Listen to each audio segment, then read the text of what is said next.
Yo abro el tablero. Jamboard. Aquí alguien, sí, ya empezamos la grabación. Bueno, entonces empecemos con la presentación primero que todo. Entonces,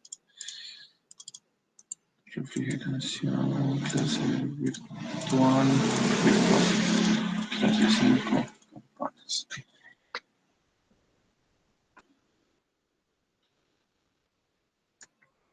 Bueno, entonces, compartir pantalla.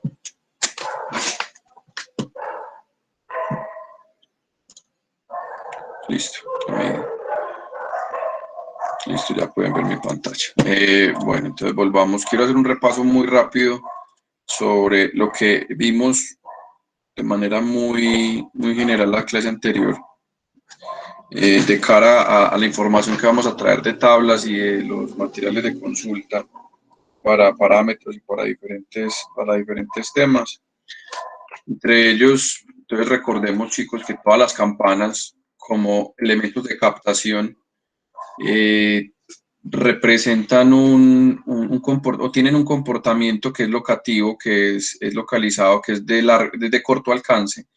Recuerdan las gráficas de cuánto absorbe y cómo son los vectores de velocidad cerca de la campana.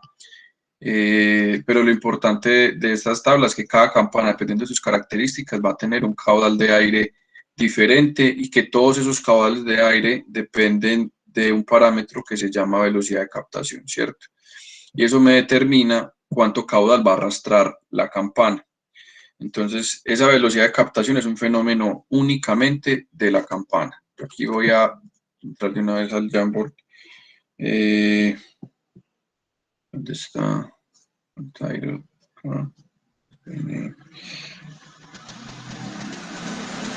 Sistemas. Relación.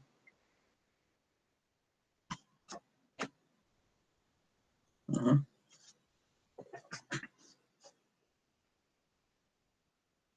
Perfecto. Entonces, a lo que voy, chicos, es la velocidad de captación. Recordemos, y quiero que les quede muy claro, es un fenómeno que es netamente de la campana, ¿cierto? Pero no es del ducto, ¿cierto? El tema de velocidad de captación es netamente de la campana, pero no va a ser del ducto. ¿Por qué? Porque es un parámetro de entrada para definir únicamente el caudal de la campana. Vamos a hablar también hoy de, en estas campanas, como ustedes las ven acá, siempre van a estar conectadas a un ducto. Entonces, el fenómeno de captación que se está dando y que va a estar definido por cada una de estas fórmulas de caudal, va a definir simplemente cuántos CFM van a entrar a esta boca de aquí, ¿cierto? Pero miren que ustedes están entrando un caudal determinado por una boca que va a tener un cambio transversal hasta llegar al ducto. Y si ustedes se ponen a hacer como cortes seccionales, pues el área va a ir cambiando y por ende yo voy a obtener diferentes velocidades en cada uno de los puntos. Cuando lleguemos al tubo, ¿qué es lo que sí se está conservando? Lo que va a entrar por aquí va a salir por acá, es un tema de continuidad. Entonces, no va a haber pérdida ni ganancia de caudal en este tramo. Mi dato de entrada para los tubos siempre va a ser el caudal, pero el diámetro de un tubo va a depender de una velocidad de diseño. Esa velocidad de diseño la vamos a llamar como VD, ¿cierto? Que es velocidad en el ducto. Y que está relacionada con el caudal de captación, ¿cierto? Yo quiero que les quede muy claro porque vamos a hablar ahora de estas dos velocidades y que no las vayamos a confundir. ¿Listo?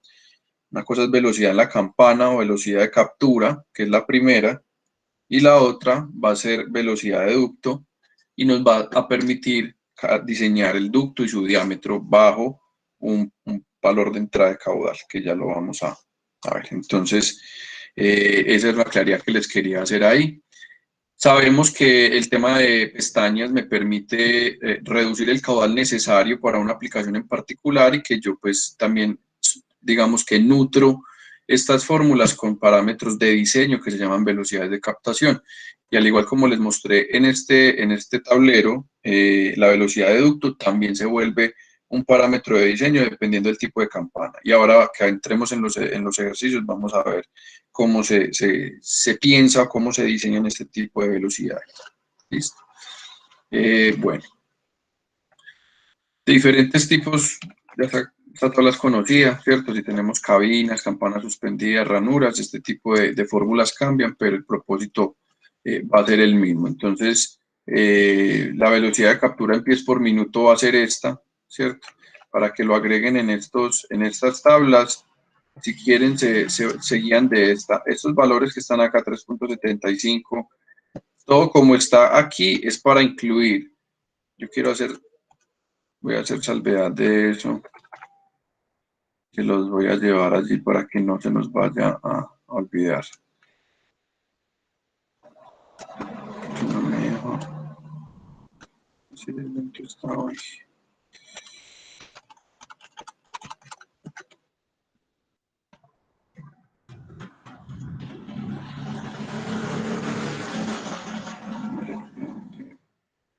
Quiero traer todo esto.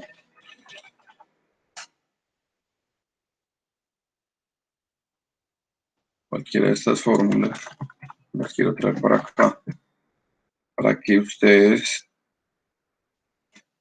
sepan que para todo este juego de fórmulas que ya conocemos aquí,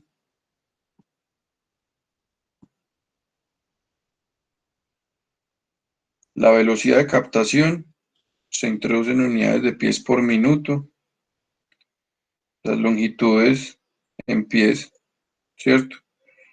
Y las distancias también van a ser en pies, ¿cierto? Para que nos quede todo en el mismo sistema. Entonces, el resultado de todo esto es un caudal en CFM. ¿Listo? Hay una tablita de estas que se las había puesto, creo que en la otra presentación y la tenemos pues para metros por segundo y eso. Entonces, nos vamos a concentrar en estos. Bueno, que se me escapa de aquí. Yo creo que nada, pues vamos a la presentación. Bueno, la presentación acá. Listo, entonces las velocidades de captura, dependiendo los ejemplos que les daba, van a depender de un rango que tiene que ver con la actividad que se dé ahí. Si son, digamos, actividades de baja emisión de partículas livianas o de partículas de peso despreciable, como evaporación de tanques, desengrasantes, agua evaporándose, ese tipo de cosas, pues vamos a usar velocidades de captura muy bajas. Si vamos a hacer el opuesto, sería cosas de partículas mucho más pesadas como los pulidos, abrasión de piezas, esmerilados, partículas pesadas metálicas, llamémoslas así, utilizamos también velocidades de captura más altas. Pero más allá de la operación, la seguridad también es un carácter o un input que tenemos que ponerle aquí, nos que permite movernos entre cada uno de los rangos. Yo me voy por un rango pequeño si realmente considero que el pulido es liviano, por ejemplo, no es lo mismo pulir madera a pulir metal, ¿cierto? La viruta de metal obviamente va a ser mucho más pesada que la viruta de madera y por ende pues me voy a ir con velocidades mucho más bajas, pero digamos que esa madera tiene un inmunizante que digamos, por el mismo tema de pulido desprende humos que son tóxicos, entonces así esté moviendo yo madera que es liviana, por el tema de toxicidad trataré de buscar velocidades de captura más altas. Entonces es un parámetro de diseño que yo voy a escoger y que me va a permitir determinar esos valores. ¿Listo? Entonces aquí les traigo como más explicación de a qué se refiere cada uno de esos valores. Velocidades de captura, aquí están también en metros por segundo si lo necesitan. Y bueno, yo creo que aquí también le dimos ya mucho detalle en la clase pasada.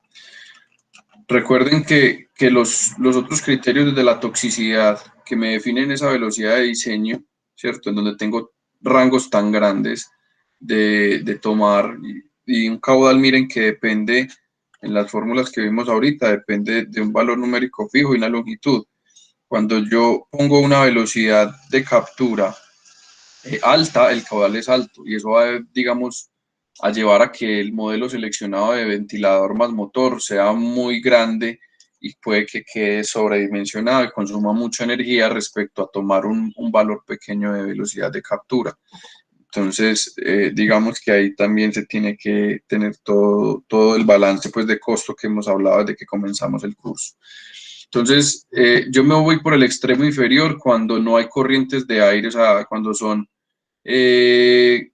digamos, corrientes ascendentes de contaminante pequeñas, los contaminantes no tienen toxicidades tan altas, es intermitente. Si yo lo tengo solo para que se produzca por un lapso de 30 minutos cada 3 horas, se podría considerar eso un intermitente, pero es que se produce a 5 horas seguidas y tiene un descanso de 1 hora y vuelve otras 5 horas seguidas, eso no es intermitencia, eso es un largo periodo de trabajo, ¿cierto? Cuando, digamos, se produce, no sé, un taller de reparación, digamos, metalmecánico, no trabaja la soldadura todos los días. Y digamos que si solo produce soldadura unos pocos días a la semana, por un periodo corto de tiempo, pues me voy por el rango inferior. Realmente, si se dispersa un poquito en el ambiente, pues yo no tengo la fuente de contaminación produciendo el contaminante constantemente y se pueden no exceder los límites de toxicidad que se permitan en el área. Eh, Cuando tengo campanas muy grandes, ¿cierto? Cuando estoy hablando de tanques muy grandes, yo suelo irme siempre por el rango inferior. Realmente estoy haciendo un gran trabajo captando al tener un área de captación muy grande. Entonces, así sean las velocidades bajas, cuando tengo tanques muy grandes, yo no sumo campanas grandes más velocidades grandes, salvo pues el nivel de toxicidad como les dije ahorita, pero suele pasar que las campanas grandes, hablando campanas de 1,5 metros, 2 metros, 3 metros o más, pueden de lado, pues cierto, 3x3, 2x2, son campanas que de entrada van a tener un área de captación muy grande y por los flujos naturales todo va a tratar de llegar al ducto sin necesidad de que el motor esté abierto. Entonces, ahí hay, digamos, movimientos naturales que se aprovechan y por eso no necesito que sea tan grande. Por el rango superior ya sabemos que si tenemos corrientes de aire cruzadas que, digamos, me pueden alterar el flujo ascendente de no sé, un tanque al exterior, si en una bodega, digamos, con ventilación o con ventanas abiertas o con, no sé, una gran entrada, que por ahí entra una corriente de viento y me corre o me mueve ese contaminante que está ascendiendo hacia la campana, pues ese aire, esa corriente de aire cruzada me va a dispersar el contaminante en todo el recinto y no estoy haciendo una extracción adecuada. Entonces ahí necesito tener velocidades más altas para que esos vientos no tiendan a sacarlo de esa línea de corriente, sino que ante los ale hacia la campana de manera mucho más potente y concentrada en ese punto. La toxicidad, como les digo, si es de alta producción o el trabajo es pesado, cosas que trabajan todo el día o con turnos pues extenuantes de 4, 5, 6 horas, eso es altísima producción. Campanas pequeñas suelen irse siempre por este extremo. Si se acuerdan de la foto que les traje la clase pasada de un chico con una campana pequeña sobre un lugar donde vertían material fundido, que la columna de humo era muy grande, muy densa, pero estaba muy bien concentrada hacia la campana. Eso serían campanas pequeñas. En mi criterio podríamos hablar de campanas de menos de 1 metro de diámetro si son circulares o de 80 centímetros, 70 centímetros. Uno suele llevarse o irse por ese extremo superior si si digamos el área de cobertura o el área de captación es pequeña. Yo necesito jalar muy bien esos humos o esos contaminantes que puedan irse hacia los extremos. Entonces, queda claro que en las campanas grandes, digamos para tanques que también son muy grandes, casi que todos los flujos ascendentes van a estar muy bien concentrados acá. Las campanas más pequeñas, como les digo, pues tienden Digamos que un viento cruzado aquí, ¿qué va a pasar? Como para que nos quede gráficamente, un viento cruzado va a hacer que quizás estas líneas de corriente que están saliendo de acá simplemente se dispersen, pero van a quedar dentro del área de captación de la campana, ¿cierto? Que va a ser pues como hasta acá. En cambio, una más pequeña, para un tanque más pequeño, eh, quizás yo no sea capaz con ese mismo viento cruzado de, de que se concentren estas campanas, ¿cierto? Entonces yo creo que aquí sí queda claro que un viento cruzado aquí pues, puede hacer que algunas líneas de corriente salgan de la campana y se dispersen pues en el área de trabajo. Pero bueno, realmente aquí es muy general pues lo que les quiero decir aquí. Se me olvidó, que se me pasa. Bueno, no, realmente cuando ustedes hablen de campanas, si ustedes, digamos, se ciñen a las normas, a los manuales de construcción, a las calculadoras, por ejemplo, el SMAGNA es bajo suscripción. Los miembros de SMAGNA tienen un montón de herramientas de cálculo de campanas, de tuberías y de todo, ya de manera automática, bajo normas SMAGNA.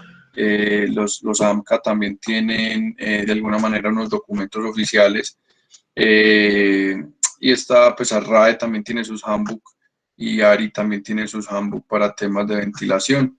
Entonces, más allá de decir que usted sigue una de estas normas, que más allá de normas son digamos, estándares para ciertos países, para ciertas industrias, eh, es irse a estas, ¿cierto? Esto es de la Industrial Ventilation, estas fórmulas que les muestro aquí.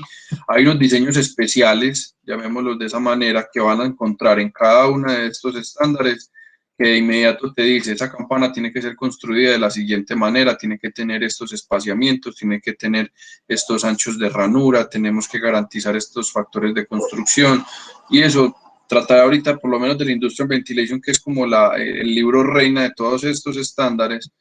Les trataré de traer pues por lo menos las dos principales para que veamos que muchas de esas cosas ya simplemente están calculadas, y te facilita mucho los dos cálculos más difíciles que hay que hacer en una campana, que es identificar el caudal y la caída de presión. Entonces, todas estas mismas velocidades de diseño van a estar dadas dependiendo del estándar, y realmente remitirse cuando se pide bajo alguno de esos estándares, remitirse al mismo para tomar decisiones sobre qué velocidades de captura necesita una aplicación en particular.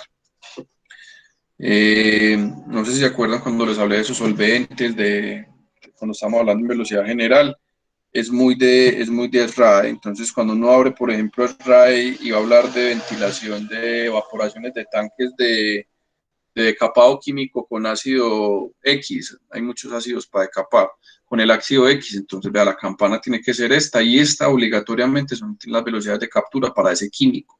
Entonces realmente son valores de entrada que ya la literatura los tiene allí. Bueno, entonces recordemos que todo el tema de caídas de presión, yo voy a hacer aquí un pequeño dibujo.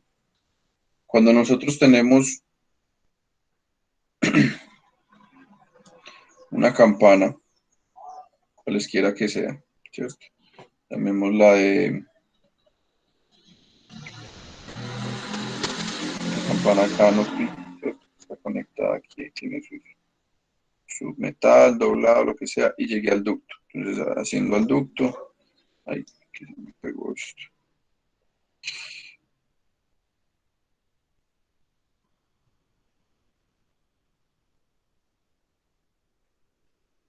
No sé, aprovechemos para tirar por abajo.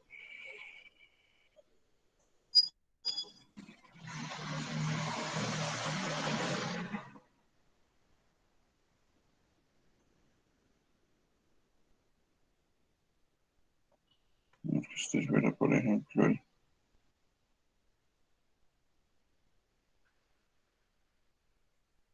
listo. Aquí solamente quiero esquematizar algo porque ahorita hagamos unos ejemplos. En un esquema como el que se les estoy mostrando aquí, si yo tengo un tanque que, no sé, emana un contaminante cualquiera,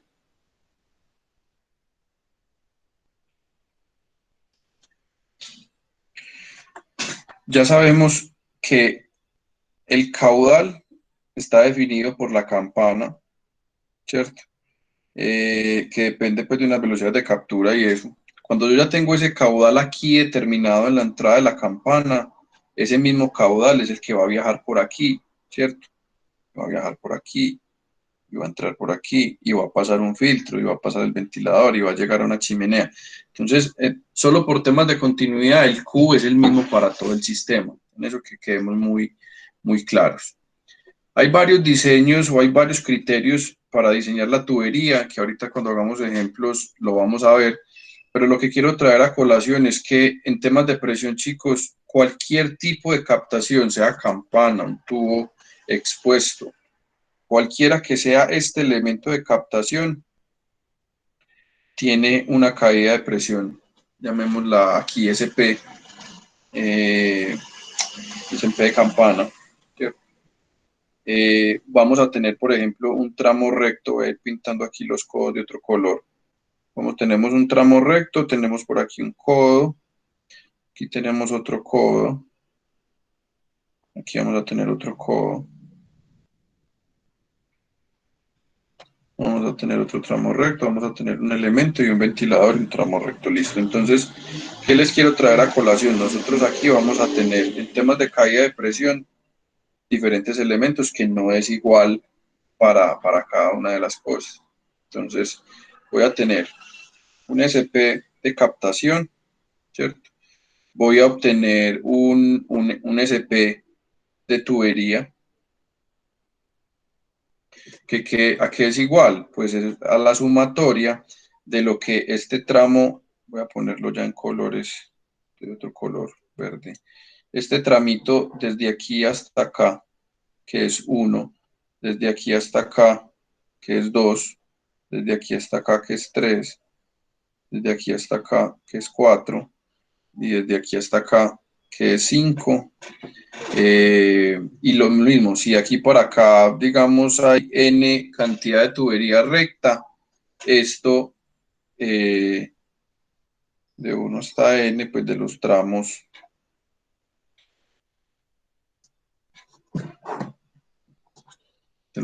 rectos.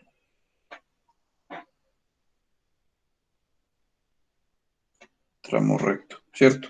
Y va a ser de alguna manera lo que represente la caída de presión de este tramo, de este tramo, de este tramo. ¿Que a qué se debe? Ya lo habíamos hablado. Temas de rugosidad interna, capa límite en la pared interior del tubo. Hay un montón de fenómenos asociados al movimiento del fluido dentro del tubo, que en este caso es aire no compresible, que hace que todos esos tramos representen una caída de presión, ¿cierto? Pero también estamos hablando de una caída de presión que se da en los accesorios, ¿cierto? En este caso los accesorio 1, accesorio 2, y así este es el 3. Este se puede considerar un accesorio 4, ¿cierto? Entonces miren que yo aquí, digamos a manera de resumen, lo voy a hacer por acá en amarillito, mi caudal como tal es único, toda vez que tenga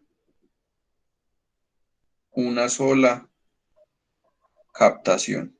Esto es muy importante, chicos, porque ahorita vamos a ver, aquí tengo una sola captación hasta el ventilador y por ende mi Q aquí es único. Pero ¿qué pasa si yo, por ejemplo, acá pongo otra campana en este sector de acá? Yo rompo este tubo, pongo una unión y acá pongo otra campana. Entonces ya no va a ser una sola entrada de aire, van a tener dos entradas de aire. Listo. Entonces acá es único toda vez que sea única entrada, o es la suma de todos los caudales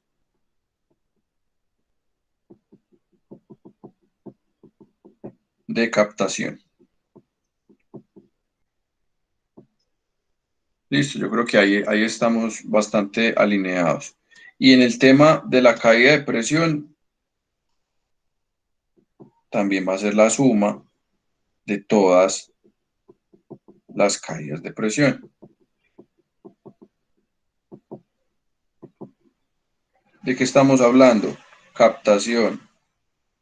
Aquí lo voy a Aquí que estamos hablando, chicos, entonces estamos hablando de captación, tramos rectos, curvas, accesorios, filtros.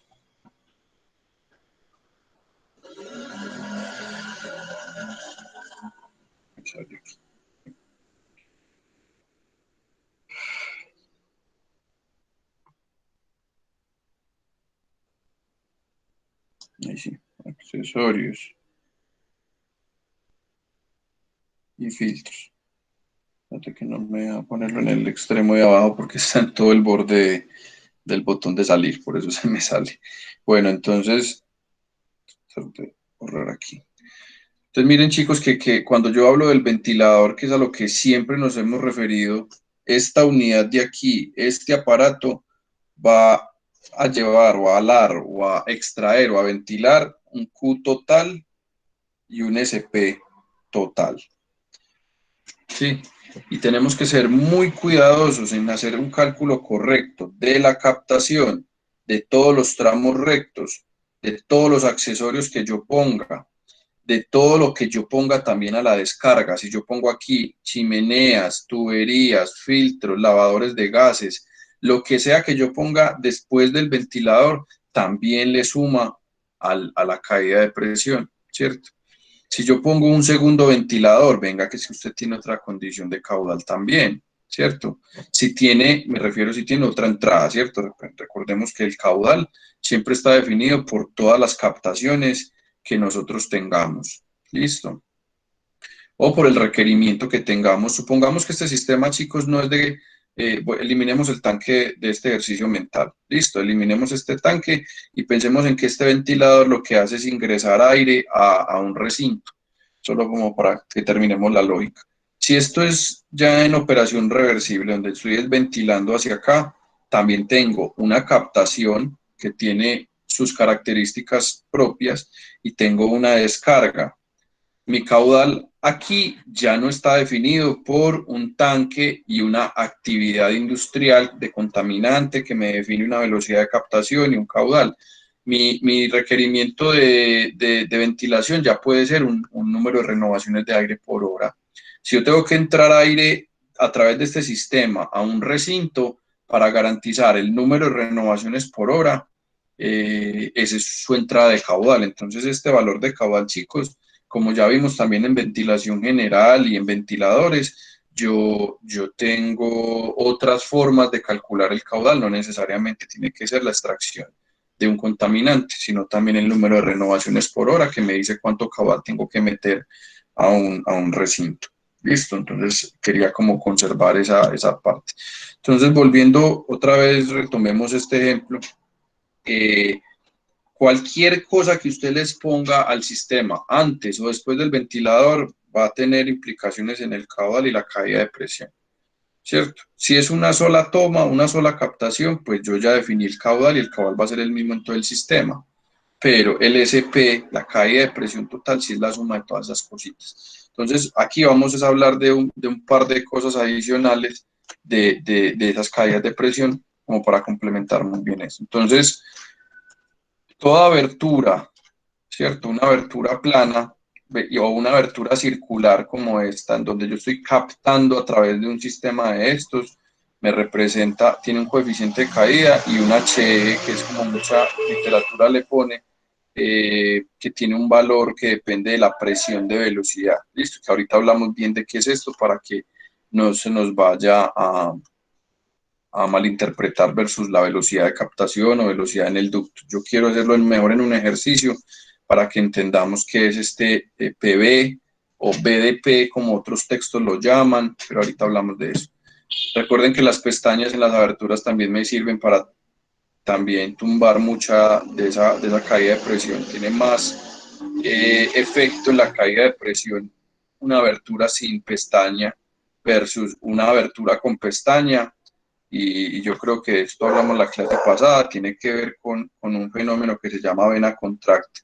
Y es que en una captación, cuando ¿cierto? Todas las líneas de flujo se están encontrando en la entrada del ducto, las líneas de flujo tienden es como a concentrarse aquí y expandirse, lo mismo acá, y se expanden hasta tener como todo el perfil de velocidad del ducto, ¿cierto? Que ya conocemos muy bien, pero esta zona es una zona muerta. Estas zonas de aquí son zonas muertas y a eso se le llama vena contracta. Entonces, como esto representa una caída de presión en la aspiración, este tipo de cosas va a demandar más, ¿cómo se dice? Más presión, más empuje, más arrastre del ventilador para que pueda llegar el fluido a esta región de acá. ¿Listo? Yo creo que esa parte está clara. Entonces, la pestaña, en comparación a otro mecanismo, pues me hace que esa vena contracta sea más pequeña, no que no exista, sino que es más pequeña. Y ahí pues tengo que la caída de presión que el ventilador tiene que asumir es mucho más pequeña. Y recordemos que habíamos hablado que captaciones tipo campana como esta es la mejor opción porque todas las líneas de corriente pues van a seguir la forma de la campana y prácticamente la vena contracta en esta región es casi nula, pues, ¿cierto? Entonces es como por recordar ese concepto. Voy a borrar aquí esta diapositiva completa porque eso lo tenemos también en las otras diapositivas y en los PDFs. Listo. Campanas, sean circulares o cuadradas, van a depender del ángulo que tenga esta campana. Ahorita vamos a ver, porque vamos a citar uno de estos ejemplos. Miren la caída de presión cuando se tienen esas campanas de entrada, es muy bajita, casi nula, pero si las velocidades de captación son muy altas, pues esto va a ser un valor representativo, ¿cierto? Y ese tipo pues, de campanas en la entrada tienen ciertas particularidades por la construcción, donde yo le pongo campanas de esmerilado, valores si la entrada del conducto es en forma recta, o la entrada del ducto es en forma de campana. ¿Sí me hago entender? O sea, si esta parte de aquí es cónica o tiene una entrada cónica o si simplemente es un tubo pegado de manera lisa y recta a la carcasa del esmerilado. Entonces miren que todas las campanitas o todas esas conicidades que se forman en las entradas de los ductos siempre van a favorecer y siempre van a reducir ese valor de presión. Entonces, este coeficiente pues es para otros propósitos, pero el que nos importa a nosotros es la caída de presión como tal, que depende de la presión de velocidad. Respecto, ¿qué es mejor, Daniel? ¿Rectangulares o circulares? Pues el tema es que la construcción varía mucho dependiendo del estándar y aunque hay algunas digamos, literaturas que llevan a que las campanas circulares son mucho mejor en temas de caídas de presión por este fenómeno, ¿cierto? Si yo pienso en esta conicidad de manera circular, pues todas esas líneas de corrientes radiales que diametralmente están entrando, perdón, al, al ducto, pues van a tener como más suavidad que quizás todas estos vórtices, estas esquinas y estos vértices que se dan en una toma rectangular y que van a hacer que en algún momento se choquen, digamos, líneas de corriente que van desde la parte superior al centro y unas que se choquen que van de la lateral al centro. Entonces, las circulares suelen tener, ese sí es un fenómeno claro, las circulares suelen tener un menor comportamiento respecto a las rectangulares y cuadradas, pero hay aplicaciones en donde tienen que ser sí o sí las rectangulares. Entonces, al fin y al cabo, no siempre se va a poner a usar una captación circular, siendo mejor en temas de caída de presión.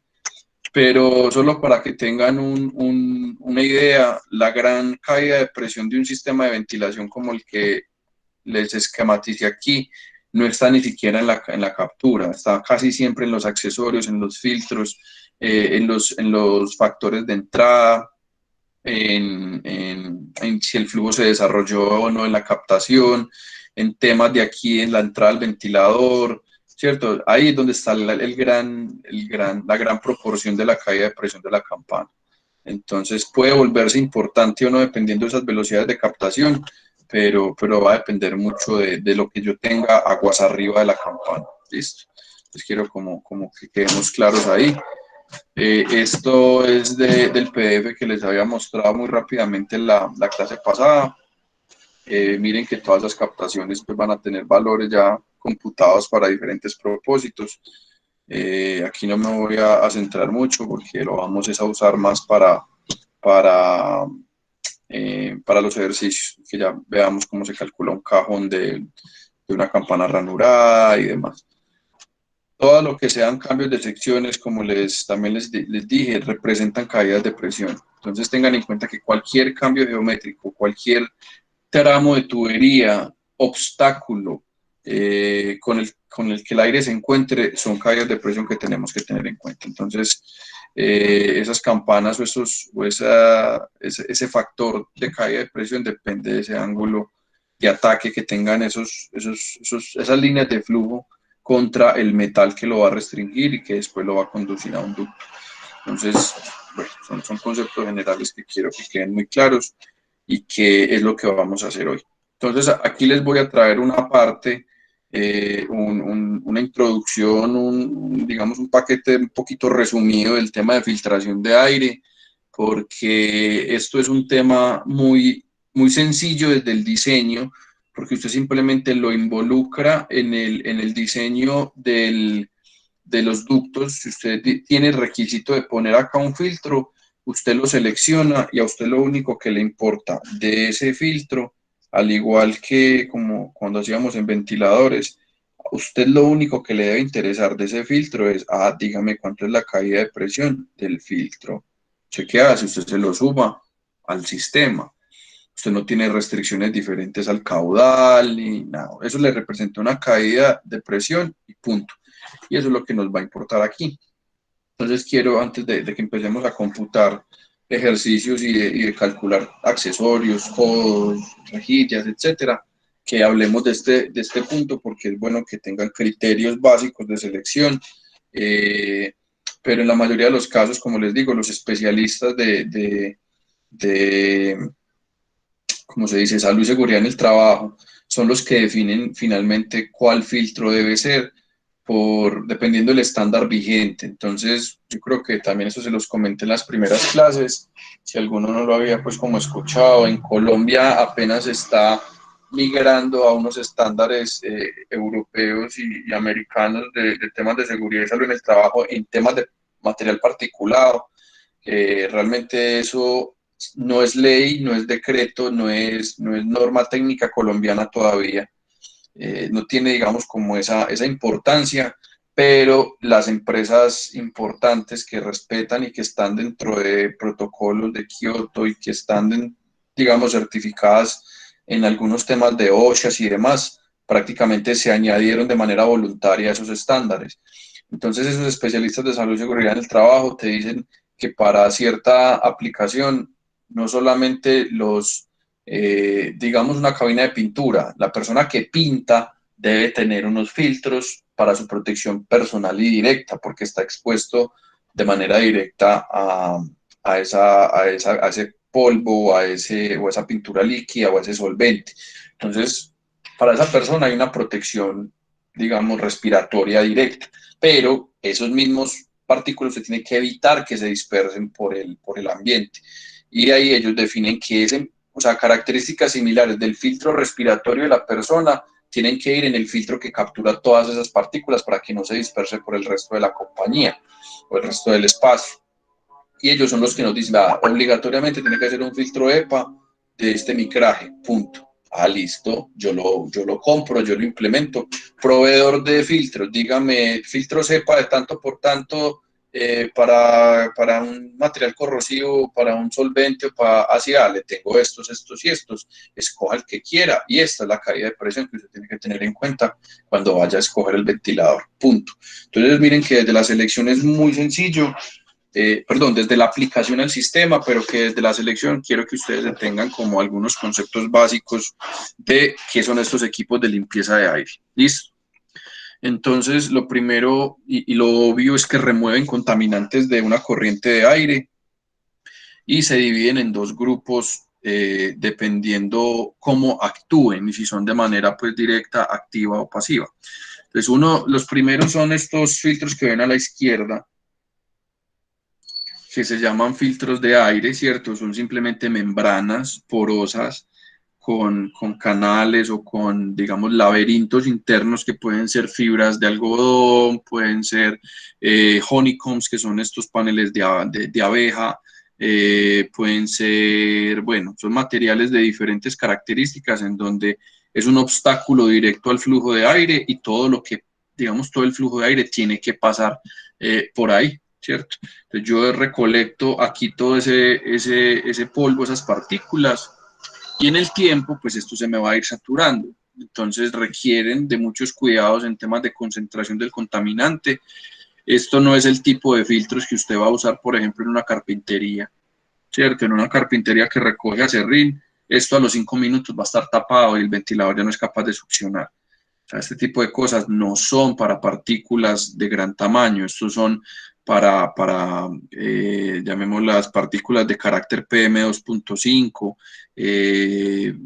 productos de combustión, partículas muy pequeñas, realmente muy pequeñas, que hagan que el filtro dure 1 mes, 2 meses sin que se sature, ¿cierto? Es el filtro que se usa comúnmente en la parte de aspiración de los carros, ¿cierto? O de los vehículos en general, que tienen unas etapas en la captación que eliminan esas hojas secas, insectos, objetos grandes, y al filtro suele llegar solamente un aire con partículas de polvo que son pequeñas, ¿sí? Entonces, eso es como el tema general con este tipo de filtros, mucho cuidado con poner esto, que quiero poner, no sé, un filtro de carbón activado donde yo esmerile o pula madera porque el olor que desprende la madera es muy fuerte, entonces para que el filtro lo elimine, así le filtra el olor, pero las partículas de madera le van a saturar el filtro muy rápido. Entonces esos son, digamos, conocimientos que te va a suministrar a vos el proveedor de filtros, pero que desde los criterios básicos pues no metamos las patas con algo tan obvio, ¿cierto? Puedo tener filtros de mallas para ese tipo de cosas, pero ahorita les muestro un par de situaciones que me permiten que o la vida útil de un filtro de estos sea mayores. Pero volviendo al otro capítulo, yo tengo máquinas que me filtran el aire de manera activa, ¿cierto? Tienen motores, tienen sus propios sistemas internos y se llaman colectores de polvo.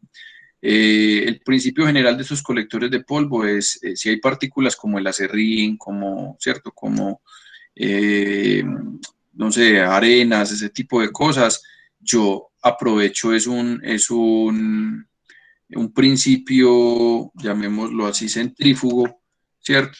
Para hacer que esas partículas se separen del aire sin decir pues que sea 100% efectivo, pues hay formas de hacerlo, pero ahorita hablamos de cómo funcionan particularmente este tipo de filtros. Entonces hay máquinas pasivas que no consumen energía y hay máquinas activas que consumen energía por la manera en cómo están construidas, pero que pueden ser más efectivas para cierto tipo de partículas.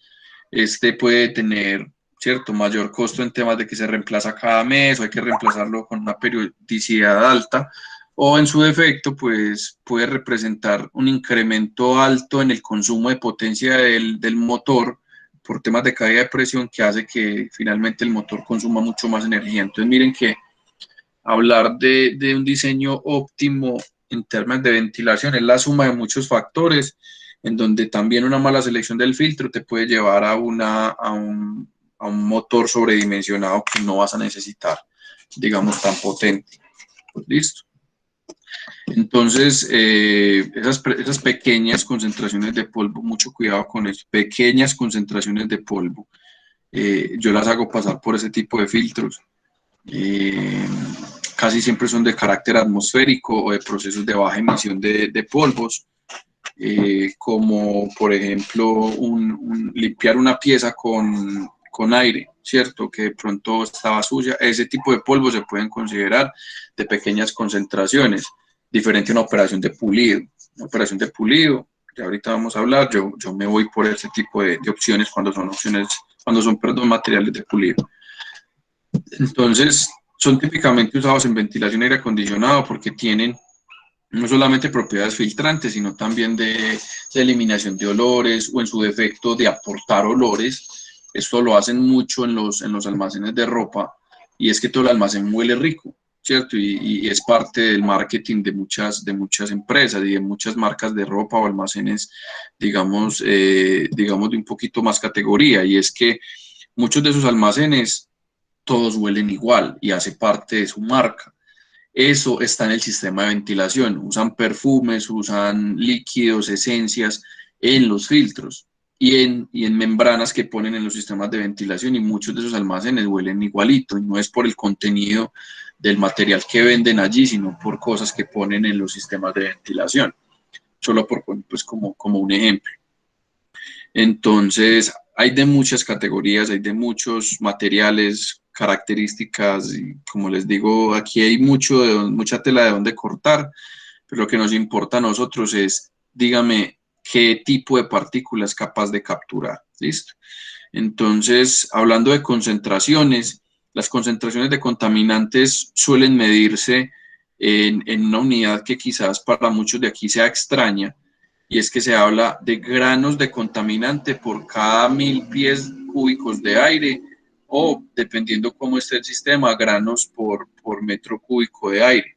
Pero esa palabra granos, más allá de decir que sean pepitas o que sean define un micraje especial de la partícula, y las concentraciones de alguna manera me definen qué tan intensa es esa nube de polvo, ¿cierto? Qué tan densa es esa nube de polvo. Entonces, la literatura de ventilación suele llamarlo granos por 1000 pies cúbicos de aire, y estamos hablando que los filtros en general que estamos hablando aquí suelen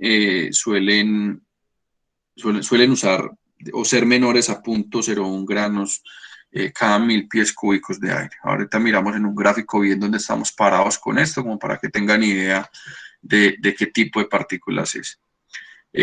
Solo para que sepan, la contaminación ambiental, ¿cierto? Es 0,038 granos por cada 1000 pies cúbicos de aire, y es en esta contaminación en área urbana donde yo uso filtros de este tipo, ¿cierto? Filtros de aire que son para este tipo de concentraciones. Por encima de este valor, o de 1, 2, 5, 10 granos, estamos hablando prácticamente de viruta de madera en exceso, ¿cierto? Estamos hablando de cosas que son bastante grandes, no solamente en tamaño, sino en ocupación de volumen, veámoslo de esa manera.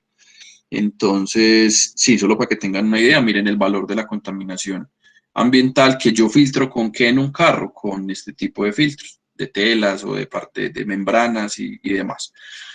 Entonces, no sé si recuerdan cuando hablamos de los componentes del sistema de ventilación, todos estos marcos son estándar, son acoplables a los ductos. Cuando se consiguen pues de catálogos, tú lo compras bajo dimensiones estandarizadas, y realmente es como en los carros, pues que son prácticamente filtros estándar para muchas aplicaciones.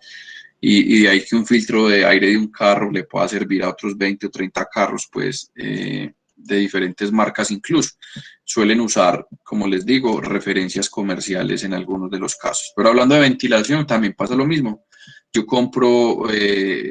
puedo comprar los filtros hechos, o puedo hacerlo, porque si digamos mi ducto es especial, el ductero te puede hacer un marco de estos que tú vas a rellenar con el material que viene en rollos y con las placas cortadas a medida. Entonces miren que realmente la modularidad y la flexibilidad de este tipo de cosas es bastante amplia, toda vez que usted garantice que el aire pase por ahí. Entonces miren que no solamente es comprarlo hecho, sino también que lo puedes hacer en el sitio, comprando el material filtrante y haciendo que funcione. Entonces, estos colectores de polvo, que ya es el otro capítulo, son usualmente diseñados para cargas más pesadas de procesos industriales, donde este aire tiene que pasar de alguna manera por chimeneas principalmente, o que representan un riesgo a la contaminación ambiental mucho más alta. Miren que hay contaminantes que de manera localizada, hablando de algunos tanques, algunas operaciones de pulido de metales, pueden hacer que su concentración de contaminantes ya sea no de 0,01, sino de hasta 20 granos por pie cúbico, eh, que, perdón, por 1000 pies cúbicos, aquí me equivoqué, ¿cierto? Estamos hablando bajo la misma escala, ya lo voy a corregir. Pero es un valor pues de contaminación mucho más concentrado, ¿cierto? O más grande en tamaño. Entonces, la capacidad de filtración de este tipo de cosas se pueden hablar de que es desde 100 hasta 200.000 veces más que los filtros, es por la cantidad de partículas que puede recoger. Y hay de diferentes tipos, como les digo, ¿cierto? Donde yo tengo, todos tienen como esta forma, los que son centrífugos, ahorita vamos a ver el funcionamiento, suelen tener esta forma cónica, puede tener una etapa como este o dos etapas como este, en donde tengo un cuerpo circular cónico, un recipiente y un segundo filtro por acá. Pueden ser de este tipo, en donde estos se llaman filtros de mangas. El ducto, digamos, viene de izquierda a derecha, se conecta a este cajón. Hay un cambio de área transversal para permitir que en cada una de las bolsas llegue la misma cantidad de aire. Y a esta parte de abajo se le conecta otro ducto grande, en donde de aquí en adelante es donde continúa el viaje hacia afuera o hacia donde necesitemos llevar ese aire. Entonces entra por la izquierda, entra a los sacos, se filtra a través de las paredes de los sacos y continúa su camino, ¿cierto? O pueden ser centrífugos como estos, en donde el aire ingresa, tiene unos caminos y unas trampas, digamos, mecánicas iniciales para que no entren allí hojas ni nada de ese tipo, y entran a filtros circulares que pueden tener movimiento circular o pueden ser fijos, y por dentro del filtro es donde continúa su camino hacia el ducto o hacia otro tipo de cosas. Entonces, como les digo, esto es un mundo completo, ¿cierto? Estas son máquinas que pueden ser 10 veces tu tamaño en altura, pueden ser tan grandes o tan pequeños y tan compactos como queramos, pero, pero como tal tienen un principio de funcionamiento muy interesante que quiero que aprendamos acá. A ver cómo vamos de tiempo, 9 de la mañana. Voy a dar una pasadita por aquí. ¿Cómo estamos? Acá, 52 personas. Voy a ponerles nuevamente la asistencia a los que nos han llenado, los que llegaron después. Vamos, 40 respuestas de 52, o sea que hay algunas personas que no han ingresado a su asistencia. Ya vemos bastantes. Recuerden, ahorita les vuelvo a contar del parcial a los que no han venido. O no escucharon, perdón, ahorita el tema. Me perdí. Volvamos acá, listo. ¿Hasta ahí alguna duda? ¿El tema ha sido claro? No sé.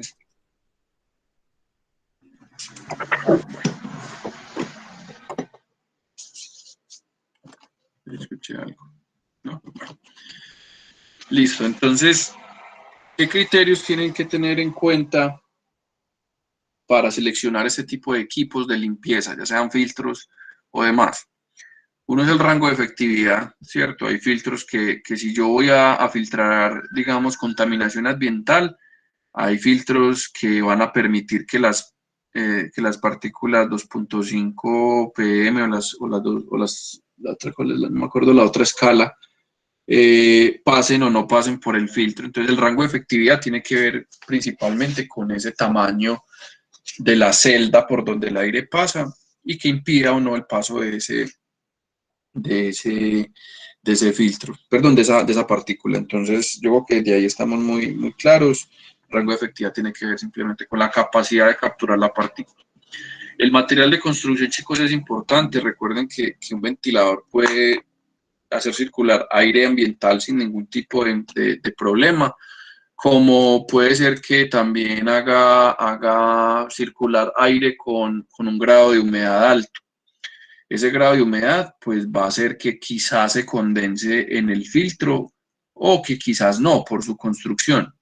Mucho cuidado con eso.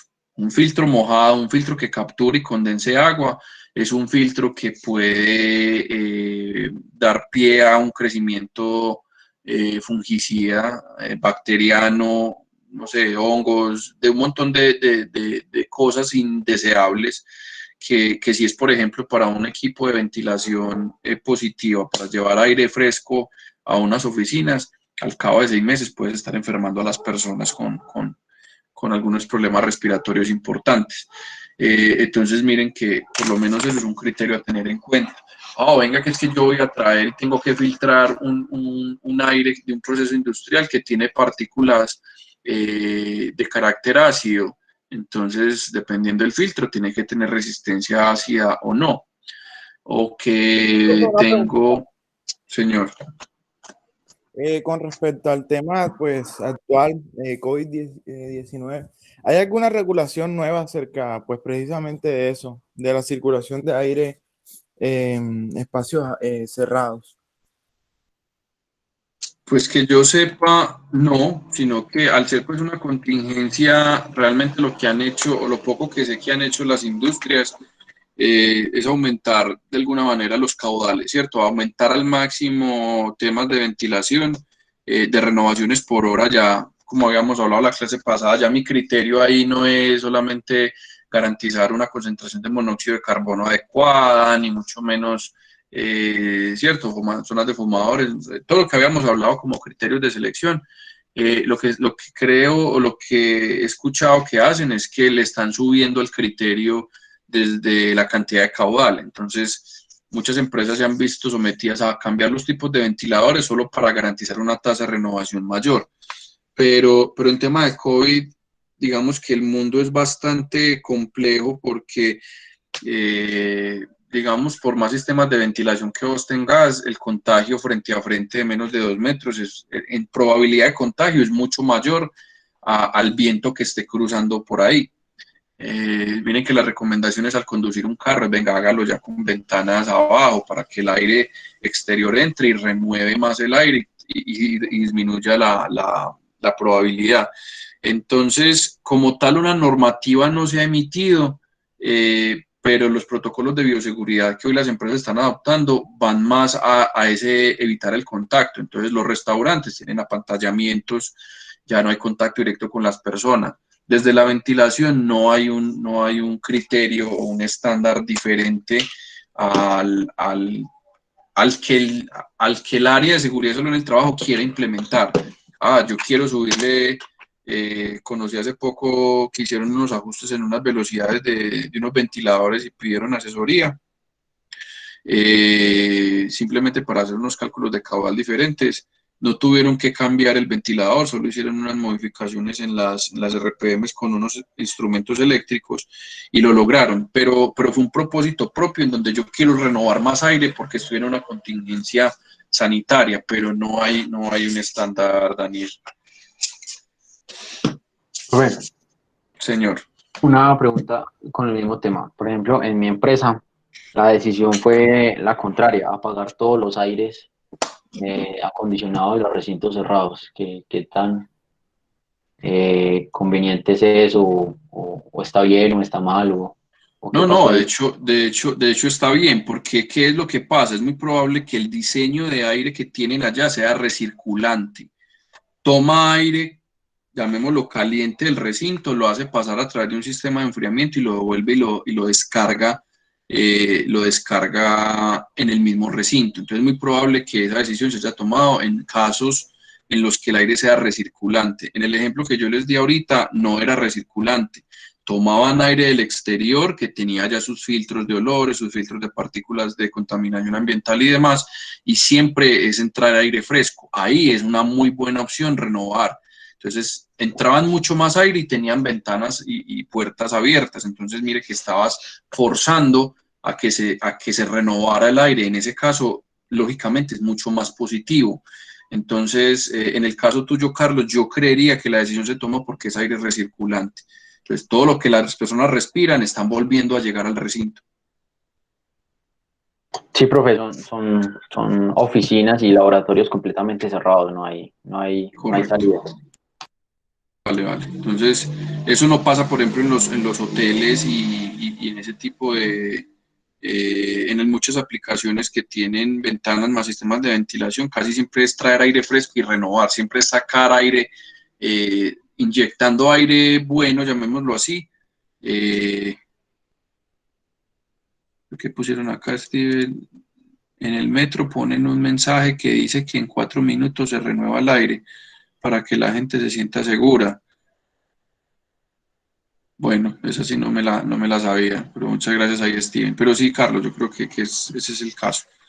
Entonces, chicos, en este tema de COVID, como les digo, es una continuación de todo el mundo aprendió a hacer las cosas diferentes, criterios, y los criterios van más desde las decisiones que tome seguridad y salud en el trabajo. Pues en mi empresa, pues, o por lo menos donde yo trabajo, más allá del tema de ventilación, ha sido decisiones de cara al distanciamiento. Y claro, los aires acondicionados dentro de las oficinas están apagados por obvias razones, son recirculantes. Entonces, yo creo que este va a ser el caso. Bueno, Manuel, volviendo, cuénteme, espérate que no vi quién. ya. Una pregunta ahí cortica. Sobre esto, lo del aire recirculante, entonces, ¿cómo hacen para el oxígeno? Pues para filtrar ese cambio, pues porque si solo es cerrado, entonces llega un momento en que ya no va a haber oxígeno, ¿no? Entonces, ¿cómo hacen para eso? Pues realmente, aunque esto lo vamos a ver después en aire acondicionado, yo en un sistema, por ejemplo, en unas oficinas, la única forma de que usted se ahogue, entre comillas, en una oficina es que estés prácticamente en un tema 100% hermético. Su aire respiratorio, solo porque se concentre monóxido de carbono dentro del recinto y afuera haya aire fresco, hay un movimiento natural de renovación de aire, por pequeña que sea la rendija que está debajo de la puerta o por pequeña que sea el espacio comunicante con el exterior de una ventana. Ahí siempre va a haber una renovación de oxígeno. En los casos en los que no sea, que son ya casos bastante extremos de cuartos limpios, hablamos de la industria electrónica, la industria médica, la ventilación de ese tipo de cosas se da no por recirculante, siempre es meter aire fresco y yo tengo un sistema doble, uno de ventilación más uno de extracción. O mi sistema de ventilación recirculante tiene un aporte de aire del exterior, que eso se llaman infiltraciones voluntarias. Entonces son casos particulares, pues, pero digamos, en el caso más extremo, que es industria médica, industria de manejo, no sé cómo llamarlo, pues, de alta limpieza, siempre suelen ser dos sistemas independientes, uno de ventilación que entra aire fresco, digamos, a la entrada del recinto, y otro de extracción que está en el lado opuesto del recinto, de tal manera que ese aire fresco sí pueda circular desde la entrada hasta la salida y se reparta por todo el recinto. Entonces, más o menos como una idea de qué se hace en esos casos. Pero una oficina común y corriente, una aplicación sencilla en tu casa, nunca vas a alcanzar concentraciones de monóxido de carbono tales que se vuelva tóxico, pues. Ah, listo. Gracias, profe. Bueno, vamos aquí a la presentación ya para que... Entonces, en el tema de selección de equipos, ya quedamos claros en el primer tema, siempre no olviden los materiales de construcción, todos los materiales que usted escoja tienen que ser resistentes a las condiciones a las que están expuestos. Eso más allá que se los diga Daniel como instructor, pues, de cátedra de refrigeración. Esto es un principio básico, pues, de la ingeniería de materiales, y nosotros como mecánicos en general sabemos muy bien de qué se trata. Listo, el tema de costo, ¿cierto? Costo, puede haber un filtro que es barato, pero que tengo que cambiar mucho, entonces es un criterio que hay que tener en cuenta. O puede haber un filtro mucho más costoso que tiene menos periodicidad de cambio o de menos periodicidad de mantenimiento, es un criterio también que hay que poner sobre la mesa. Hay un costo de operación y mantenimiento que tienen que tener en cuenta, y es un costo de operaciones. Yo pongo un filtro que tiene una restricción de flujo tan alta que mi ventilador tiene que operar 40% por encima del nominal, aunque lo pueda, pues, absorber, y eso representa que el consumo de potencia finalmente del motor es más barato que 2 etapas, o que un filtrado en 2 y 3 etapas de filtros, digamos, más baratos y de menor caída de presión. Entonces, ese tipo de decisiones siempre se toman en conjunto entre el profesional de salud y seguridad del trabajo, que me pone a mí sobre la mesa el requerimiento: yo necesito que se filtre este tamaño de partícula, y tu proveedor de filtros, que te va a asesorar muy bien de cuál va a ser la mejor condición para esa operación. Entonces, siempre es una relación que tiene que ver mucho con diseñador y proveedor, o catálogo, llamémoslo así. El tamaño, ¿cierto? Hay cosas que necesitan un tamaño muy grande, y a esto me refiero es que tú puedes tener, perdón, aquí, acá, pasémonos para acá. de pronto en algunos casos se va a dar. Tú tienes un ducto de esta manera y hay filtros que por la característica de tamaño, voy a hacerlo más pequeño para poder exagerar, tienes un ducto acá y necesitas filtrar una partícula X y necesitas un filtro así de grande para terminar de hacer la filtración y llegar al otro lado. O sea, este cajón, solo por la proporción, este cajón respecto a las caídas de presión que los tubos están teniendo, se vuelve prácticamente la principal caída de presión del sistema, ¿cierto? Entonces no tiene mucho sentido tomar ese tipo de decisiones. Casi siempre lo que se busca es conservar las características del ducto, pues, ¿cierto? Filtros que quepan ahí, que realmente el cambio de sección no sea así de grande, o sea, se busca que el cambio de sección sea, si toca hacer una ampliación pequeña, llegar a un cuarto que tenga aquí para decantar polvos o decantar partículas, y volvió y llegó aquí al cono y siguió su camino. Esto es una configuración quizás un poquito más adecuada. No queriendo decir que ese cajón grande no exista, existe en algunos casos bastante críticos, pero solo piensen que ese va a ser, más allá del ducto, ese va a ser la principal caída de presión del sistema, tener que hacer pasar un volumen de aire, un caudal Q, que es fijo, ¿cierto? El Q acá es el mismo Q acá y va a ser el mismo Q acá, pero el tamaño, o sea, la sección transversal que va a tener este cajón, me va a definir finalmente las velocidades que yo voy a hacer pasar por ahí. Y algunos filtros necesitan velocidades muy bajas o en algunos casos velocidades muy altas, dependiendo qué es lo que yo quiera hacer y cómo funciona el filtro. Entonces, realmente lo que pase aquí es un tema particular del diseño del filtro y que depende del fabricante. Entonces, a nosotros siempre nos va a importar es, listo, a mí me importa es entregar aquí una característica A y obtener una condición B. Y entre A y B, lo único que cambió fue la cantidad de granos por cada pie cúbico, por cada 1000 pies cúbicos, y esto me representó una caída de presión SP. Punto. O sea, aquí es donde debo concentrarme como diseñador del sistema de ventilación. ¿Listo? Ok, no hay mucho que hablar. A eso me refiero con el tamaño. El espacio y el montaje, pues son temas ya más asociados al mantenimiento. Me voy a devolver aquí. Este tipo de filtros, por ejemplo, de fundas o de sacos, miren que tienen unas compuertas en la parte de arriba. Es porque prácticamente es de mantenimiento constante, dependiendo de lo que yo haga. Y este tipo de sacos, pues prácticamente tengo que acceder a ellos de una manera fácil y el montaje tiene que permitir ese fácil mantenimiento. Entonces es un criterio que siempre hay que tener en cuenta ahí y la facilidad del montaje, pues sí es montaje. ¿Cómo yo selecciono un equipo en términos no del diseño, ¿cierto? Ni principios básicos, sino en temas de la operación? Y tengo que hablar de una concentración del contaminante. Necesito una eficiencia. Hay filtros que, listo, te capturan partículas por debajo de 10 micras, pero con una efectividad del 92%. Bueno, con una efectividad del 85%, con una efectividad del 80%. Eso, digamos que tiene que tenerse en cuenta. Y es un factor de entrada, pues, o un valor de entrada de salud y seguridad en el trabajo. Características del fluido. Temperaturas de operación, si se produce o no condensado, nivel de corrosiones. Ya hablamos un poquito de eso ahorita.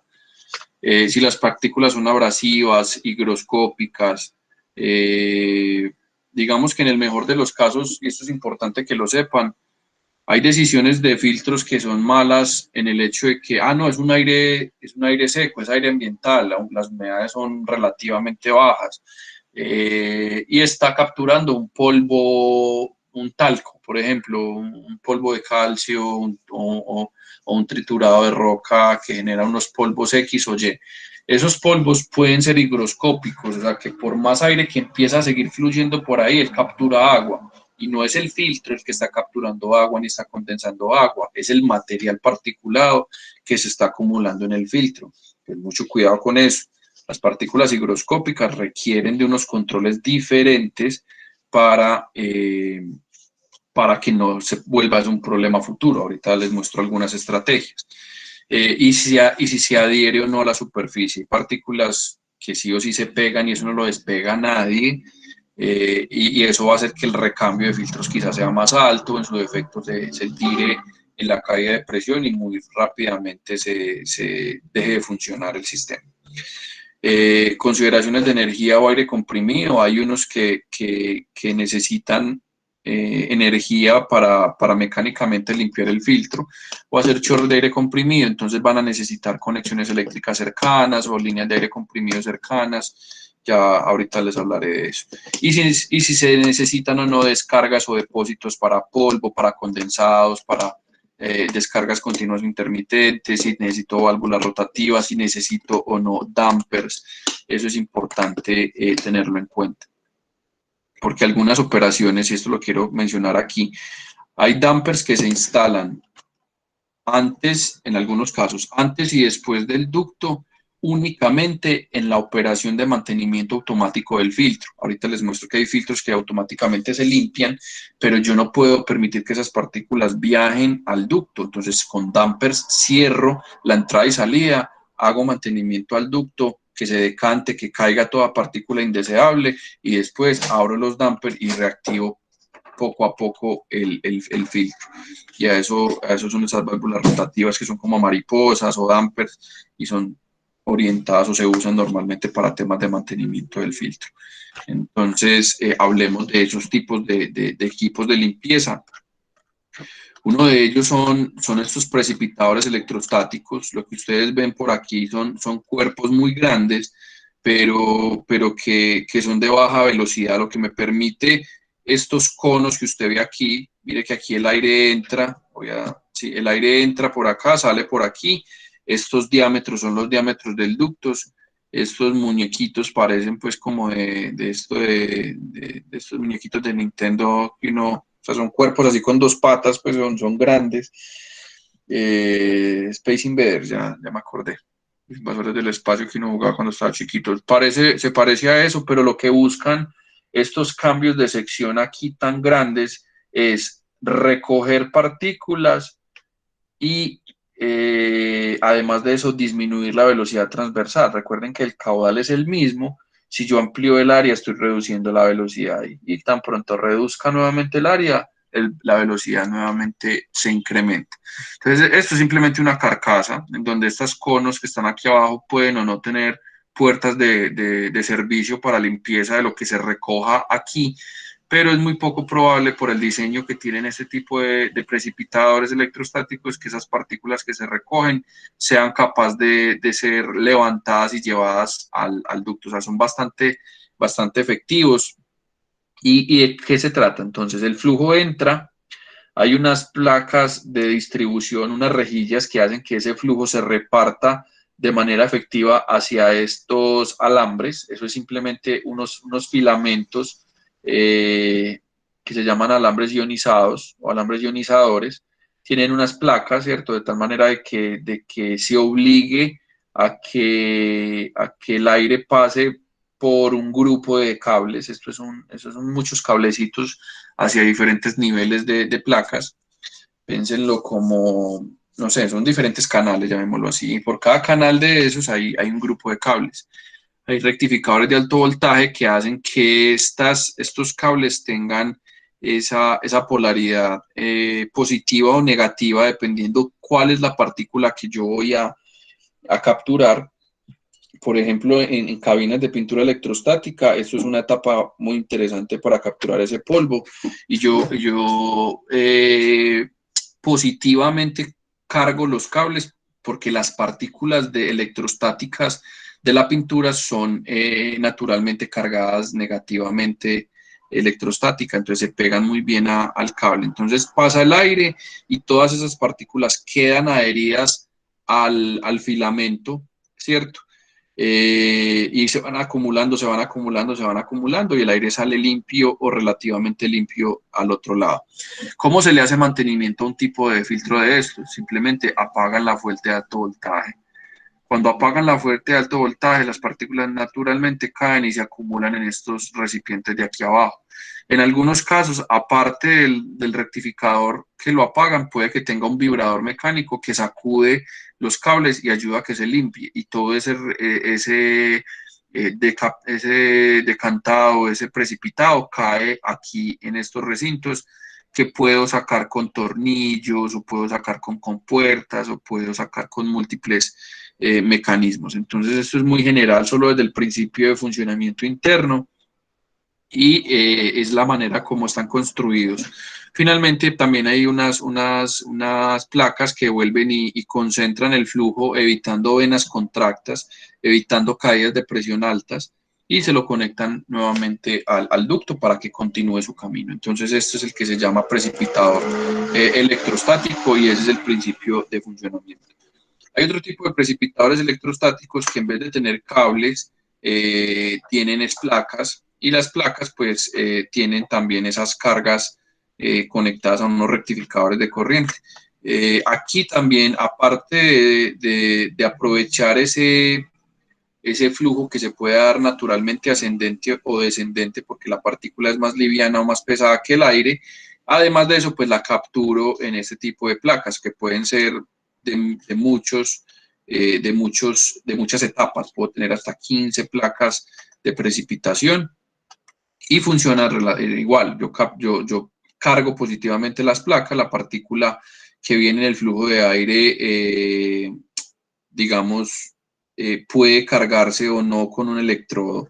Muchas veces la partícula ya tiene una carga electrostática natural, si no, pues yo la busco cargarla con un electrodo que pase por ahí, y por esa carga se va hacia alguna de las placas y esa partícula queda ahí y el aire sigue. Pues de este tipo de precipitadores usted encuentra separaciones entre placas de hasta 12 pulgadas, pero tiene muchas etapas, solo como para que tengan idea de qué se hace. Y no son muy buenos para polvos que sean de difícil recolección, o ya sean por su peso, o porque son de velocidades de flujos muy altas. Esto suele ser mejor para cosas de baja velocidad, y hay muchas estrategias para cómo recolectar el polvo de estas placas. Hay rejillas, ¿cómo se dice?, flujos de aire o chorros de aire comprimido que no van en esta dirección, sino de manera perpendicular a la pantalla que ustedes están viendo en este momento, sino que empuja en otro sentido y él evacúa esos polvos hacia otras cámaras. Pero digamos que se encuentran, pero son más efectivos y más comunes los de alambres. Son mucho más bacanos también.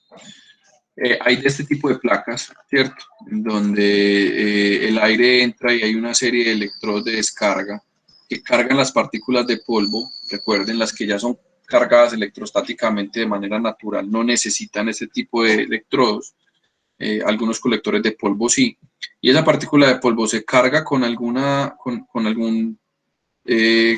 carga, en este caso es positiva, y se captura hacia una de las placas preferentemente. Entonces, obligo a que el aire pase por muchos canales que están cargados con polaridades diferentes, y la partícula queda pegada a ese tipo de pared, ¿cierto? Yo creo que desde el principio de funcionamiento es básico. Este es muy usado, bastante usado en la industria de pintura en polvo y tratamiento donde se generen, por ejemplo, pulido de rocas, yesos, este tipo de talcos finos, llamémoslo así. Se usan mucho este tipo de precipitadores. Entonces miren que el aire sucio entra por aquí. Este cono, este hopper, que es como se le conocen a este tipo de conos, en español algunos les dicen, como en los carros, como, ay, se me olvida, cárteres. En algunos casos les llaman cárteres, pero bueno, digamos que nombres hay muchos en la industria. Ese tipo de recipientes, llamémoslo de manera más técnica, tienen una característica, y es que cuando el aire entra, pues ya sirve o ya está teniendo un mecanismo de dispersión centrífuga que hace que por estas paredes caigan piedritas, hojas, cosas pesadas y queden aquí. El aire sucio con las partículas que alcanzan a entrar allí atraviesan la membrana de estos tubos, que realmente la pared de este tubo lo único que tiene es una tela, llamémoslo así, y el aire pasa por dentro de esta dentro de esta tela sigue su camino ascendente y el aire limpio, digamos que sale por aquí, ¿cierto? En el tema de limpieza de estos filtros, porque se saturan muy rápido, lo que se hace es, si ustedes ven aquí arriba hay un tren de inyectores de aire comprimido, que están justo apuntando a la parte central de cada uno de estos tambores. Entonces, cada cierto tiempo, de manera automática, lo que hacen estos colectores es que apagan el flujo de aire.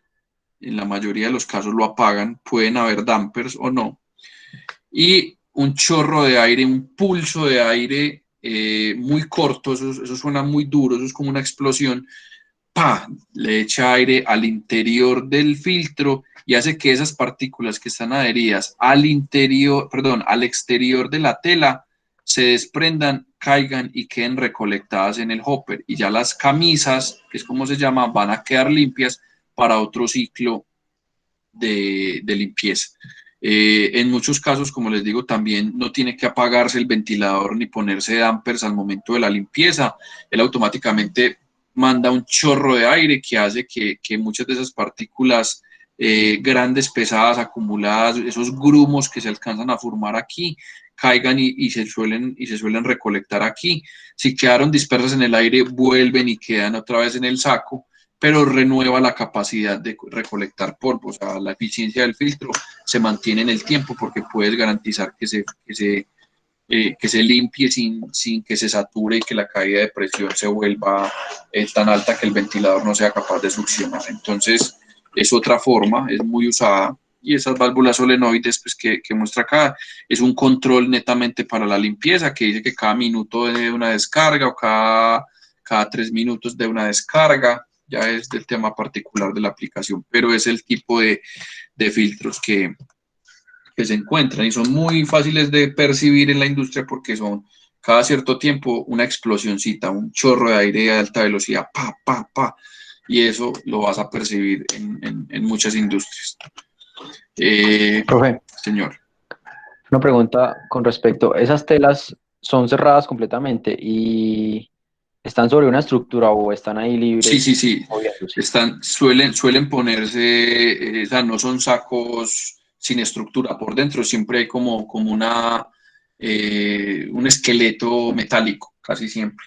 Entonces el saco cobija esa estructura y permanece y mantiene su forma cilíndrica. Sí, eso es como lo que normalmente, sí, olvidé decirte eso. A diferencia, y muy bueno que lo mencionaste, a diferencia de este tipo de filtros, ¿cierto? Que como les dije ahorita, estos sacos no tienen estructura interna, pero es porque el aire entra por aquí y los infla, ¿cierto? Entonces siempre suelen tener como toda esa área circular preparada para alojar polvo en todo su volumen, pues. Entonces, en el de los colectores que le mostré ahorita, no suele pasar eso porque el principio de funcionamiento es el contrario. Y se diseña así, es para poder poner estos chorros de aire que hace que cuando se entra, se expande, no pierde forma porque la estructura metálica lo contiene y todo eso cae aquí. Entonces, es como el principio. Muchas gracias ahí por el aporte. ¿Quién era? Sí, estoy bien. Bueno, los de tela que les mostré ahorita pueden ser de limpieza manual o pueden ser de limpieza automática. El principio de funcionamiento es el mismo.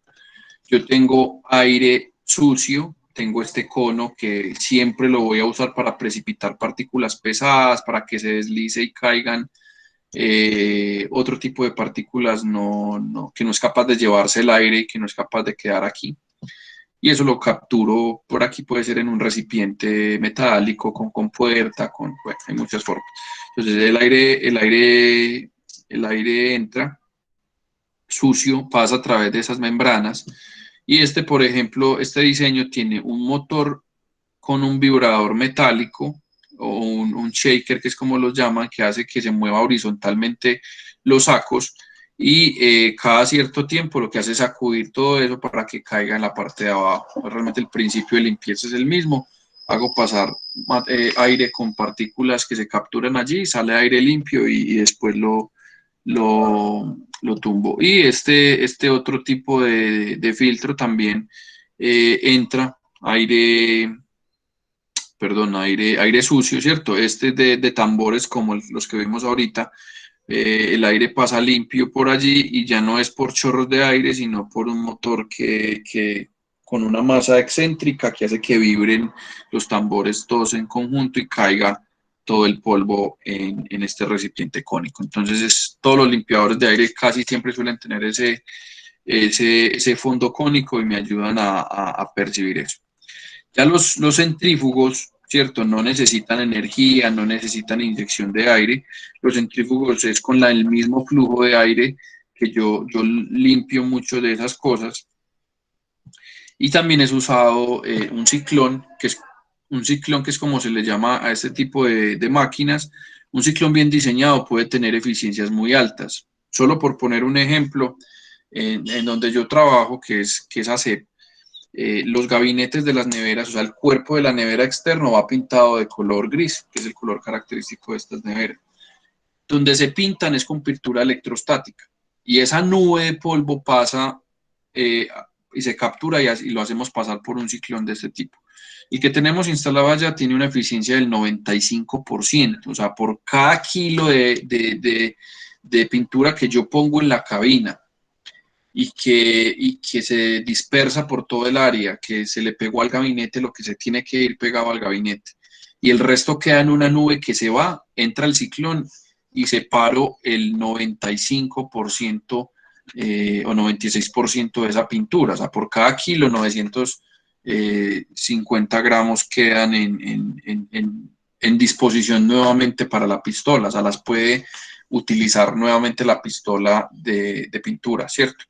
El otro 5% se recolecta y es usado para otro tipo de aplicaciones porque son partículas muy livianas, son finos, que caen aquí y que no se adhirieron bien a la pintura, al gabinete, y bueno, eso los uso en otros procesos, pero son máquinas que bien diseñadas pueden colectar muy bien ese polvo y sin necesidad de usar vibradores ni inyectores de aire.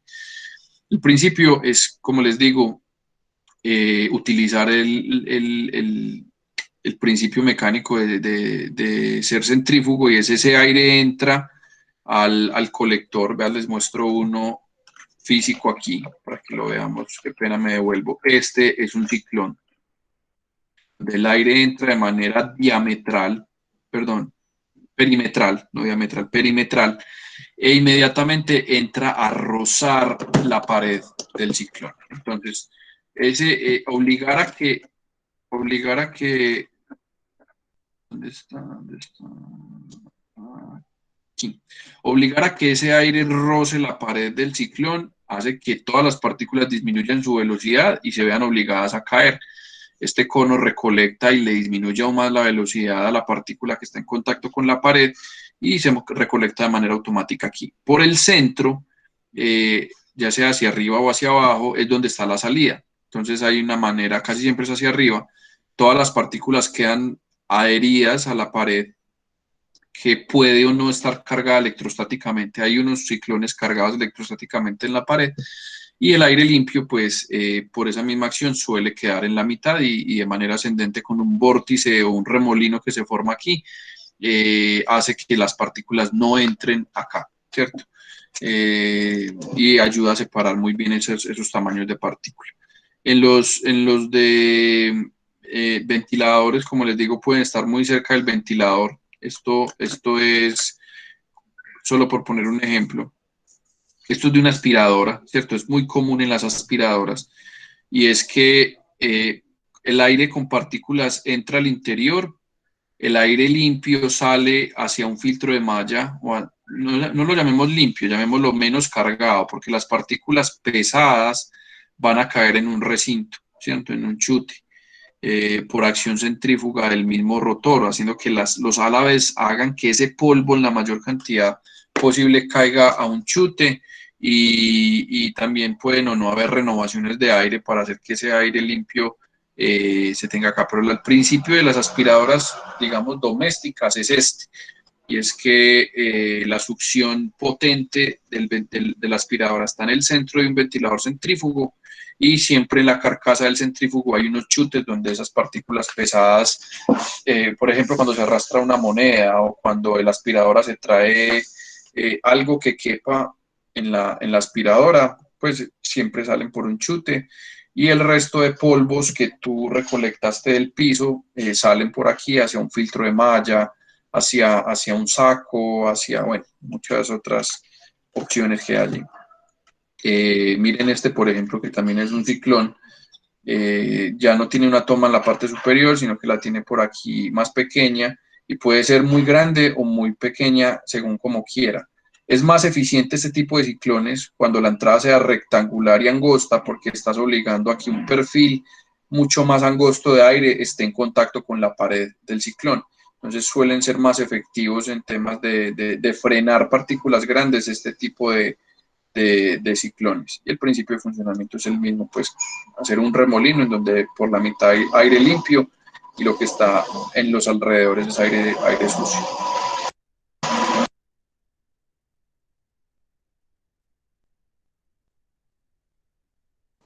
Hay que cambios bastante ruidosos. Dos camiones bastante ruidosos. No son más. Hay otros chicos que se llaman colectores húmedos. Estos son equipos de limpieza de aire que se usan mucho cuando tengo que liberar gases de combustión a la atmósfera, donde tengo que, digamos, depositar gases de efecto, no de efecto invernadero, sino de material particulado importante a la atmósfera. El tema de gases invernadero y otro tipo de controles ambientales, pues no va a haber filtro centrífugo, y no, ninguno de estos equipos, digamos, va a ser eficiente si lo que voy a liberar a la atmósfera es un compuesto químico de efecto invernadero. Ahí no hay mucho que hacer. Hay otros controles, pues, de baños químicos, de pasivadores, creo que es que se llaman, pero bueno, es anular químicamente el compuesto para que no sea dañino. Aquí lo que estamos haciendo es separándolo mecánicamente. Entonces, estos limpiadores o colectores húmedos lo que hace es que ese aire polvoriento con partículas entra por aquí, ¿cierto? Y se hace circular a través de unas membranas que van a estar siempre mojadas. Y esto requiere, pues además de una entrada y una salida de aire, pues requiere un filtro especial que captura y que un chorro de agua irriga constantemente ese filtro. Entonces todas esas partículas de polvo casi siempre se van a, ¿cómo se dice? Va a ser un chorro de agua descendente que va a estar lavando el filtro para que esas partículas constantemente se queden ahí. Entonces, este tipo de filtros uno los escucha como burbujeando constantemente. Y es que, claro, pues el aire entra prácticamente, es una burbuja ascendente que va a subir y va a salir por aquí. Y entonces en ese recorrido la burbuja se va a limpiar al hacerla pasar por estas membranas. Entonces suelen ser características contra la corrosión. Esos materiales deben ser resistentes a la corrosión por obvias razones. Y requiero pues un sistema de bombeo de agua, un distribuidor, recolectar agua sucia, entonces tengo que hacer después un tratamiento de aguas. O sea, miren que esto va a requerir un tema importante de tratamiento de aguas después. A este tipo de conjunto se le llama como torre empacada, pero miren que ya mi propósito de entrar un aire sucio y sacar un aire limpio lo logro, pero tengo que hacer después un tratamiento de aguas para evitar que esas partículas y esos polvos, si son nocivos, no se vayan, no terminen en un acueducto, pues cierto, en un alcantarillado, perdón. Entonces, este tipo de cosas también las podemos ver en la industria. Todo depende de qué es lo que yo tengo que garantizar en ese aire de salida. Y aquí pues les traigo un gráfico que ya les voy a hacer zoom para poder que entendamos, y es que nos ubiquemos muy bien como en qué parte y en qué tamaño de partícula está cada uno de esos aparatos que hablamos, como para que tengan idea de qué efectividad tiene y más o menos a qué le vamos a apuntar. Entonces este gráfico resume muy bien eso. Ya les voy a hacer zoom por aquí. Entonces empecemos con, ¿qué me mide el gráfico? ¿Cierto? Entonces empecemos por acá. Esta barra vertical, ¿cierto? Que va desde 0.1 hasta 1000, es el tamaño medio de partícula en micras, ¿cierto? Que es una forma bastante fácil de entender el tamaño de una partícula. Y aquí tenemos el rango de filtración de concentración en granos cada 1000 pies cúbicos de aire, que a este rango de concentración o de filtración se le denomina SCFM, ¿cierto? Casi siempre suele tener esa cifra. Y piénsenlo como que de aquí, o sea, de 0.01 hasta 3, ¿cierto? Estamos hablando este es un rango de filtración de aire, y ya hablando de 3 hasta 100 es un rango de filtración de polvos, ¿cierto? Entonces, ¿en dónde ubico yo los aparatos? Si vemos acá, ciclones de baja resistencia son para tamaños de partículas muy grandes que no tienen, pero que son ¿cómo se dice?, de baja velocidad, ¿cierto? O de rangos de filtración muy pequeños, o sea, no son tóxicos en la mayoría de los casos, no suelen tener esa ¿cómo se dice?, ese tema de concentraciones tan altas. Y las eficiencias pues van a depender específicamente de la fabricación del ciclón, ¿cierto? Entonces hay ciclones bastante eficientes, pero que están en este rango, digamos, de 10 a 1000 micras, ¿cierto? Cosas más pequeñas como de 1 a 10 micras, ahí hay muchas cosas, hay colectores húmedos, hay ciclones de alta eficiencia, solo por poner pues como un ejemplo. Ya si nos vamos por acá, a ver, ¿a dónde está? Se me perdió los otros. Bueno, aquí eso es importante que lo vean. Miren que la ventilación estándar y el polvo atmosférico suele estar por aquí. O sea, tú en sistemas de ventilación, digamos, de oficinas, de casas, de hoteles, no sueles usar ciclones ni ningún otro tipo de aparatos, solamente suelen ponerse filtros de filtración ambiental, ¿cierto? Que cumplan los estándares ambientales de seguridad para olores o para partículas PM2.5, pero tú no estás esas partículas pequeñas de micrajes tan pequeños haciéndolo a través de ese tipo de cosas. Entonces, si se usan concentradores de polvo atmosférico que pueden o no ser electrostáticos. ¿Qué otra? No sé, me perdió. ¿Dónde está? Miren acá, Cloud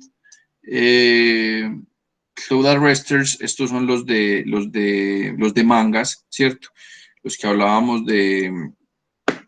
siempre se me olvida, los tambores. Los tambores están más o menos en estos rangos. Todo depende del material filtrante, de qué partícula es capaz de capturar.